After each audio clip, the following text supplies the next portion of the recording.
All your favorite wrestling shows rolled into one.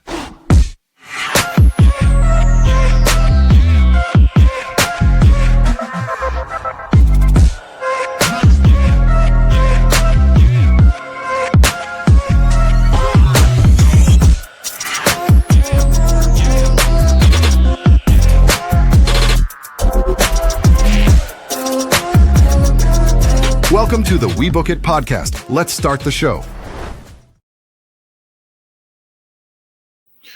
Woo! Welcome in, everybody, to another episode of the We Book It podcast. I am your host, Virgil, here again with another episode of Who's Next in NXT. And this week, guys, we continue the NXT Gold Rush tournament. We also get special surprise appearance from John Cena. We also get a match to decide who's going to be in the men's Iron Survivor match. Right out the gate, let's start with the action. It's Gold Rush, all about titles, all about championships. So we started with Jackson Drake versus Shawn Legacy for the WWE Evolve Men's Championship.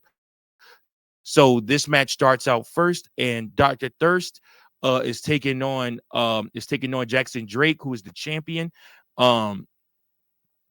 These two are both kind of high flyers with the moves that they make. These guys did a bunch of different cool moves back and forth. They have a lot of great chemistry together. But in the end, it will be Jackson Drake winning by pinfall with the Busaku kick, with the Busaku knee, retaining his WWE Evolve Men's Championship. I guess that's like the double A version of NXT. So NXT would be AAA, and then obviously WWE would be the major leagues. But this was not a bad match, and it was cool. The Evolve brand is usually featured on Tubi. They have a Tubi deal right now, TV deal. But like I said, for them to be featured in this championship to be featured on NXT and to kick off the show on the CW network, I think was a huge step for Evolve and for WWE. All right, so next up, we got Fallon Henley versus Zaria for the Women's Speed Championship. These two women had a vicious brawl between each other. These guys were really, really out there, really, really working hard. The match would end in a time limit draw. Fatal Influence ran interference. Henley blasted them with a boot, the back inside, only for a 2 count, and then off the ropes, Zaria sidesteps, but the clock runs out. Ava Rain comes down and says it's not going to happen like this, and the match is now in sudden death. Henley then hit an elbow, a whip reverse fireman's carry, and then after that we saw a military press from Zaria, and then Fallon crashed to the floor. Laney Reed pulls Henley out of the way. Zaria goes hard into the steel steps. Back in the ring, there is set up for a Shining Wizard. And then Fallon Henley wins by pinfall with the Famouser becoming your new WWE Speed Women's Champion. Zaria is just falling on real bad luck. It really, really, really bad luck. It sucks, but, this is kind of what happens. Next up, we get another Shiloh Hill vignette where he talks about growing up as a wrestling fan and punching his dad in the face so hard he broke his nose while playing wrestling. He talks about his dad teaching him to it's okay to try new things, and talks about various jobs he's worked and how he's shows off missing his tooth and signs he looks for the misplaced bolt cutters as one does. Then we go to break. Back from commercial break, we get the video footage of none other than your reigning Intercontinental Champion, John Cena, picking the men's Iron Survivor entrance. He chooses Javon Evans, clearly, Leon Slater, Joe Hendry, who he says he believes in, Dion Lennox, and the winner of tonight's main event match between Miles Bourne and Tricky Williams. Like I said, that main event match will be coming up soon. Next up, we had Jordynne Grace versus Kelani Jordan versus Lei Ying Lee for the TNA Knockouts World Championship. It was a three-way feeling out process. Grace really laying the groundwork for this match. She was doing a lot of the punches and doing a lot of the kicks.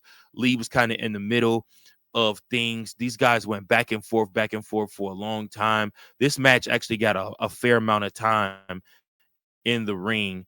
It was probably the longest match of the night. The big climax happens when you go back inside the ring, and then she goes up for a 450 splash, nobody home, a crescent kick, backbreaker rack, torture rack. Jordynne Grace breaks it up and cracks her with an elbow, but Jordynne capitalizes and rolls her up for a 2 count. Rolling elbow from Jordynne Grace, a backbreaker, a rack, a spin out power bomb, folding press, but then Lee with a falling spin kick to both of these women. Kelani Jordan took a lot of punishment in this match, being the heel in this match. And obviously, Lei Ying wins by pinfall with a lateral press on Kelani Jordan, becoming your new TNA Knockouts World Champion. Shout out to Kelani Jordan. Like I said, she carried that title with a lot of pride. I think everybody was excited that she won. And she's been holding it down for TNA, being an NXT superstar. So it was really cool to see. Um, Backstage, Fatal Influence celebrates Fallon Henley's victory. Jessie Jane gives Laney Reed a pep talk about winning the WWE Women's Evolve Championship. And then Ava Rain rolls up and congratulates Fallon. And JC says they both had interference, but Reed will have to do it on her own because both of them will be banned from ringside during Laney's match.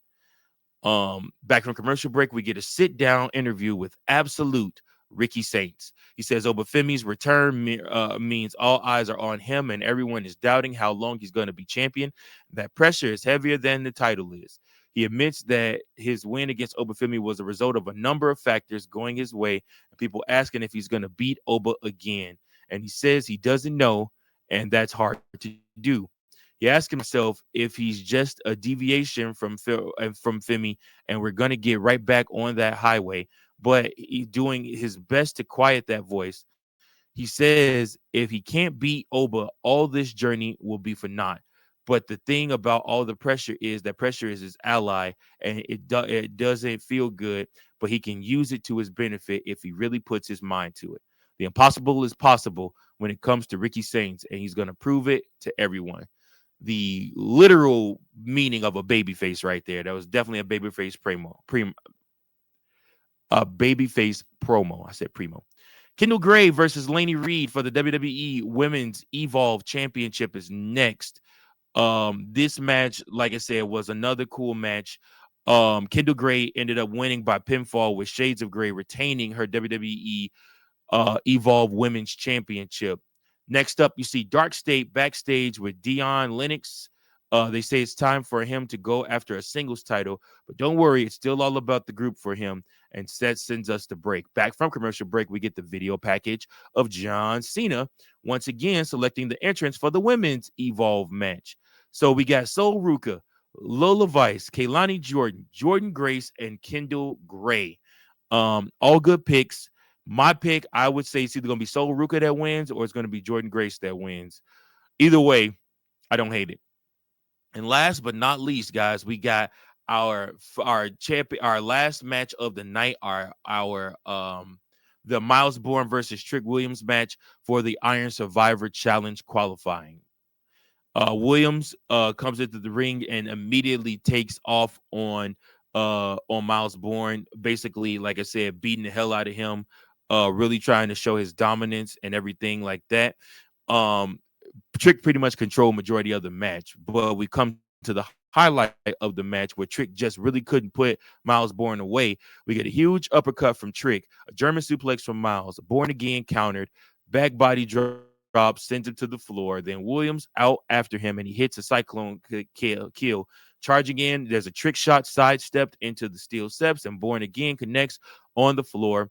Back inside, and Miles Bourne will win by pinfall with the Bourne again, qualifying for the Iron Survivor Challenge at Deadline.